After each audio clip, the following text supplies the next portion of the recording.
इस कार्यक्रम के प्रसारण सहयोगी हैं सौभाग्य कोहिनूर, श्रीमान संजय जैन, श्रीमती ममता जैन, परिवार, ग्रेटर कैलाश, दिल्ली।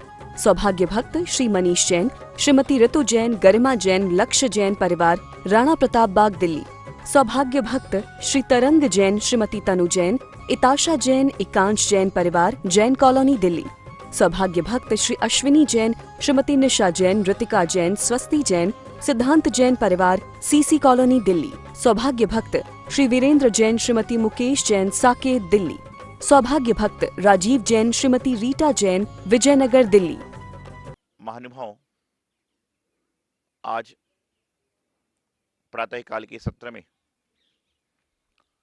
जब विहार कर रहे थे तो उस समय एक और झोपड़ियां बनी थी और एक और मकान बने थे और बीच में रास्ता चल रहा था। उस दृश्य को देखकर मन में यह विचार आया, मन में यह भाव आया कि चाहे झोपड़ी में रहने वाला इंसान हो, चाहे मकान में रहने वाला इंसान हो, चाहे बंगले, कोठी, हवेली में रहने वाला इंसान हो, लेकिन चलना सबको सड़क पर ही चल पड़ता है।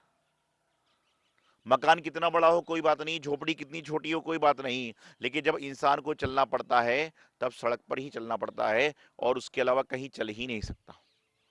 हवाई जहाज में भी सफर करने के लिए जाना है तो इंसान को चलना सड़क पर ही पड़ेगा और सड़क पर चलेगा तभी जाकर वह हवाई जहाज तक पहुंच पाएगा। अर्थात जमीन, झोपड़ी बनी है तो भी जमीन पर बनी है और बंगला बना हुआ है तो भी जमीन पर बना हुआ है।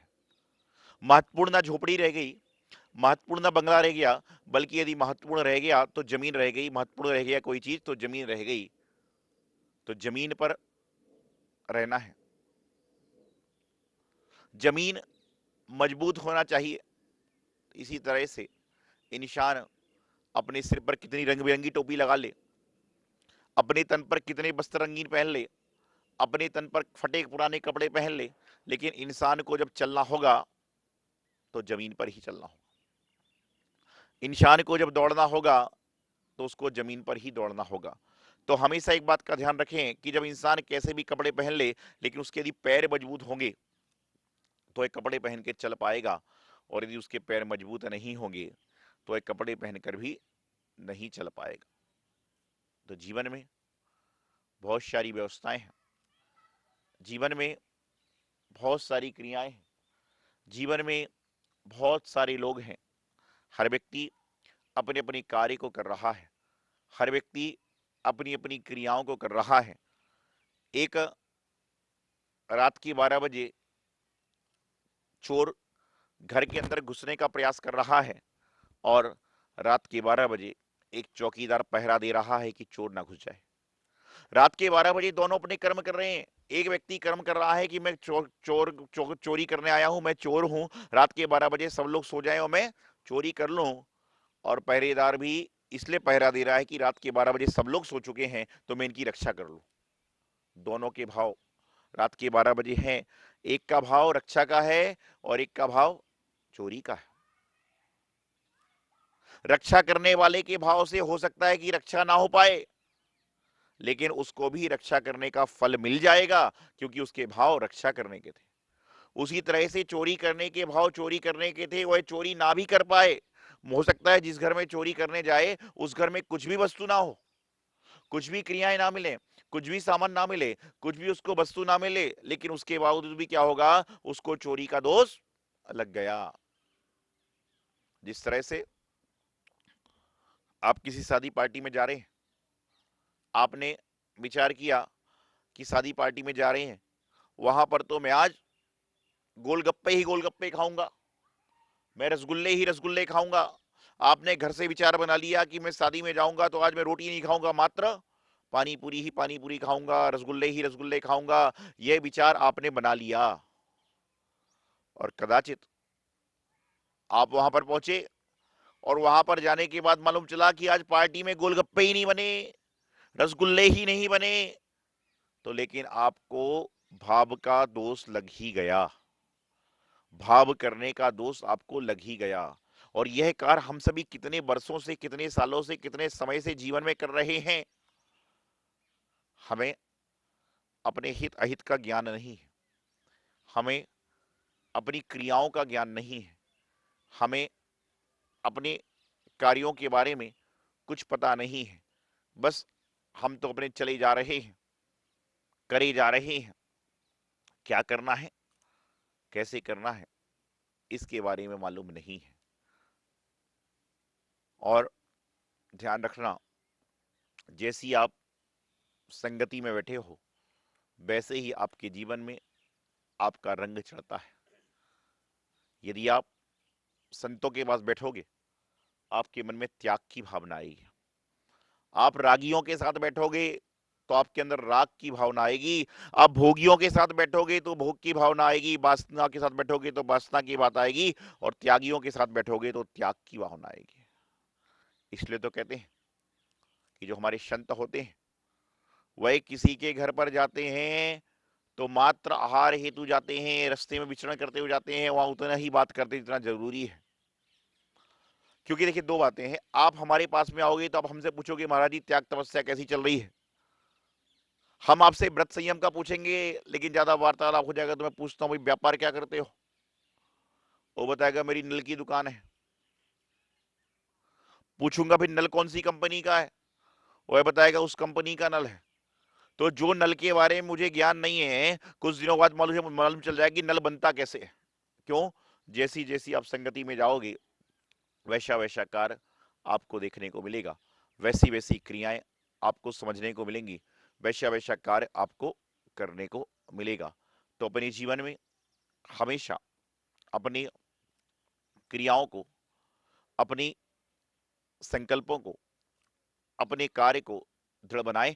तो बता रहा था त्यागियों के साथ रहोगे तो त्याग की भावना आएगी। आप जब मेरे पास में आते हो, एक एक दो दो घंटे, चार चार घंटे बैठते हो, प्रातः काल में आते हो, आहार नहीं देते, जब तक आप पानी भी पीने के भाव नहीं होते, क्योंकि आपके सामने त्यागी पुरुष हैं।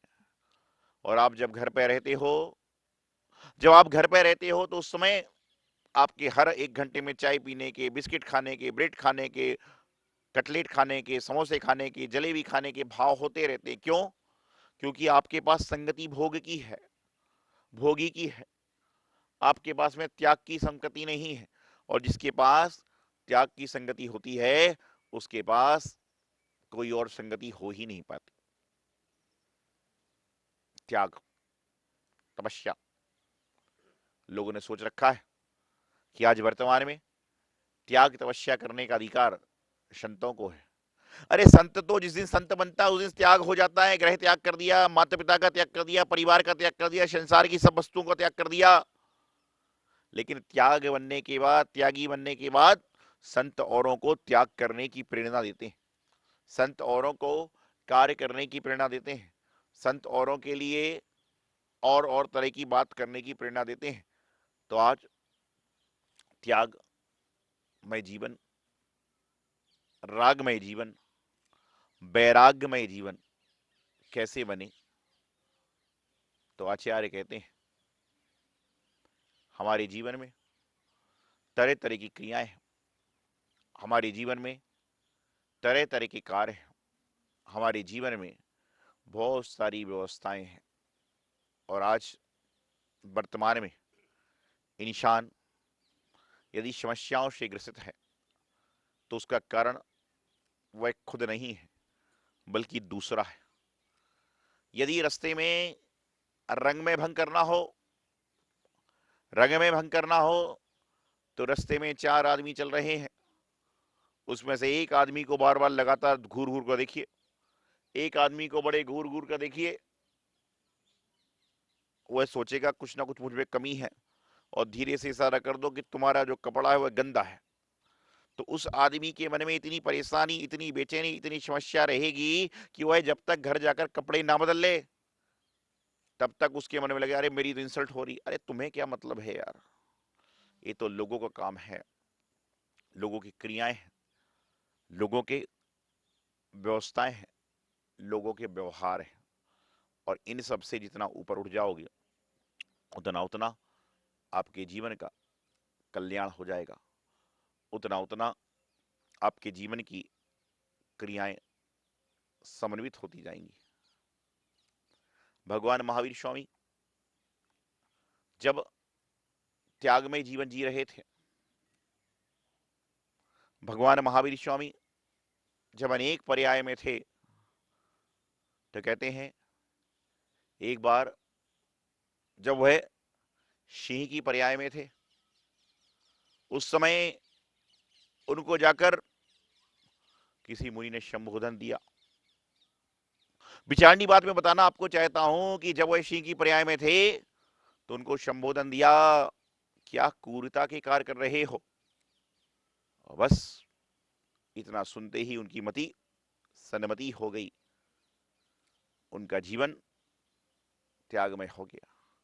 अनेक पर्यायों में थे, जब पूर्वाभील की पर्याय में थे, मुनि दर्शन किए, मुनि दर्शन किया तो मुनि ने कहा, संत ने कहा कोई त्याग कर दो। उन्होंने कहा मैं त्याग नहीं कर सकता। आप सब जानते हैं कहानियां, भगवान महावीर स्वामी के भाव को पढ़िए, पूर्व भाव के वर्णों का वर्णन करोगे, सुनोगे तो आपको मालूम चलेगा उन्होंने कैसा कैसा जीवन जिया, कैसी कैसी क्रियाएं करी, कैसे कैसे उनके जीवन के भाव थे। तो मैं आपको बता रहा था कि वहां पर जब उन्होंने कहा कि त्याग करो, बोले मैं कुछ त्याग नहीं कर सकता। उन्होंने कहा कौवे के मांस का त्याग कर लो। उसने कौवे के मांस का त्याग ले लिया और फलस्वरूप क्या हुआ कि कौवे के मांस को खाने की बात आई, लेकिन नियम का पक्का व्यक्ति था, नियम का सच्चा व्यक्ति, तीर्थंकर बनने वाला जो व्यक्ति है, जिस व्यक्ति के आगामी भाव में अच्छी पर्याय में जन्म होने वाला है, उच्च गति में जन्म होने वाला है, वह कैसे निम्न कार्य कर सकता है, वह कैसे नीचे कार्य कर सकता है। तो बस वहां पर उन्होंने दृढ़ संकल्प रखा तो आज तीर्थंकर बन गए। और आज हमारे साथ क्या होता है, एक बार एक संत महाराज, मुनि महाराज आहार चर्या हेतु घर पर आए। तो संयोग की बात है, एक निर्धन व्यक्ति के घर, फटेहाल कपड़े में जो व्यक्ति रहता था, उसके घर मुनि का पड़गाहन हो गया। ये प्राचीन काल की बातें सुनते हैं हम लोग। और जैसे ही आहार हुआ तो कहते पहले पंचाश्चार्य की वृष्टि होती थी, रतन बरसने लगे, और उसने बेचारे ने मुनि को आहार में बस जो व्यवस्था थी उसको कराने का प्रयास किया। रत्नों की वृष्टि हो गई, पंचाश्चार्य होने लगे, सब चीजें हो गई। और सब चीजें होने के बाद महाराज जी तो अपने स्थान पर चले गए। अब ये चर्चा पूरे मोहल्ले में फैल गई कि फलाने व्यक्ति के घर मुनि महाराज आहार को आए तो माला माल हो गया। तो सारे के सारे लोग अपने अपने पुरुषार्थ को जगाने का प्रयास करने लगे। सारे के सारे लोग सोचने लगे कि जब उस व्यक्ति ने दाल रोटी बनाई तो मुनि महाराज ने उसको माला माल कर लिया, एक सेठ को लालच आ गया। उसने अपनी पत्नी से कहा कि चौका लगाओ और मुनि को पड़काओ। तो बोली भाग्यवान, मुनि ऐसे नहीं पड़कते हैं। बोले कोई बात नहीं, एक दिन नहीं आएंगे, दो दिन नहीं आएंगे, और जिस दिन आएंगे तो माला माल कर देंगे हमको। संयोग की बात है, उनके यहाँ पर चौका लगा और अगले दिन मुनि महाराज का पड़गाहन हो गया। और जैसे ही महाराज का पड़गाहन हुआ, इसने कहा था गरम गरम खीर बनाना, हलवा बनाना, पूड़ी बनाना, और महाराज को गर्मा गर्म खीर अंजलि में दे दी। और इतनी गर्मा गर्म खीर थी कि महाराज जी बैठ गए, अंतराय हो गया। वो व्यक्ति बाहर झांक झांक कर देख रहा है, रतन गिरे से कि नहीं, रतन गिरे कि नहीं, रतन बरसे कि नहीं। अब महाराज तो अंतराय हो गया, बैठ गया। उसने पैर पकड़ लिए, महाराज जी कम से कम 2 मिनट के लिए तो खड़े हो जाओ, महाराज जी कम से कम 2 मिनट के लिए खड़े हो जाओ, अभी तो रतन बरसना चालू ही नहीं हुए। अरे तुझे महाराज की आहार की चिंता नहीं है? ये क्या है? ये स्वार्थ वृत्ति है, ये त्याग वृत्ति नहीं है। तो अपने जीवन में त्यागमय जीवन जीना है। तो जो मैंने बात प्रारंभ करी थी कि प्रातःकाल जब मैं विहार कर रहा था, एक तरफ झोपड़ी थी, एक तरफ महल थे, एक तरफ मकान थे, एक तरफ राजमहल था। तो उसमें क्या था, बीच में सड़क थी। तो जो व्यक्ति जीवन में सड़क पर चलता रहता है, अपने आप को उसको पता चलता है कि मेरी झोपड़ी हो चाहे मेरा मकान हो, यह हमेशा सड़क पर ही रहते हैं। सड़क मजबूत होगी तो सारा कार्य संपन्न होगा। तो अपने जीवन को धन्य धान से परिपूर्ण करना है, तो अपने जीवन को त्याग में बनाने का प्रयास करें, राग से त्याग की ओर बढ़ें। जीवन सार्थक होगा, जीवन का कल्याण होगा और आपका जीवन सुव्यवस्थित होगा। यही मंगल सुभावना। गुरुवराचार्य सिद्धांत सागर जी महाराज की। जय जिनेन्द्र। परम पूज्य बुंदेलखंड केसरी आचार्य श्री सिद्धांत सागर जी महाराज के परम प्रभावक शिष्य परम पूज्य बाल योगी आचार्य श्री सौभाग्य सागर जी महाराज की मंगल प्रेरणा एवं आशीर्वाद से मुनि सुव्रत तीर्थ पल्ला भक्तावरपुर दिल्ली में निर्माण कार्य प्रगति से चल रहा है, जिसमें भव्य मंदिर के साथ साथ संत निवास, यात्री निवास, भोजनालय एवं छात्रावास का कार्य प्रगति पर है, जिसमें आप सहयोग कर पुण्यार्जन प्राप्त कर सकते हैं। यहाँ के जिन चैत्यालय में प्रतिदिन विशेष पंचामृत अभिषेक और शांति धारा होती है, यदि आप भी अपने परिवार की ओर से किसी भी शुभ अवसर, जन्मदिन, शादी की सालगिरह पर संपूर्ण अभिषेक, शांति धारा और पूजन करवाना चाहते हैं तो मात्र 2100 की सहयोग राशि देकर धर्म लाभ ले सकते हैं। और हर शुक्रवार को निर्माणाधीन मुनि सुव्रत तीर्थ पर विराजित मनोकामना पूर्ण पद्मावती माता की गोद भराई मात्र 3100 की सहयोग राशि देकर पुण्यार्जन प्राप्त कर सकते हैं। आप सहयोग राशि के लिए हमारे संयोजकों से संपर्क कर सकते हैं।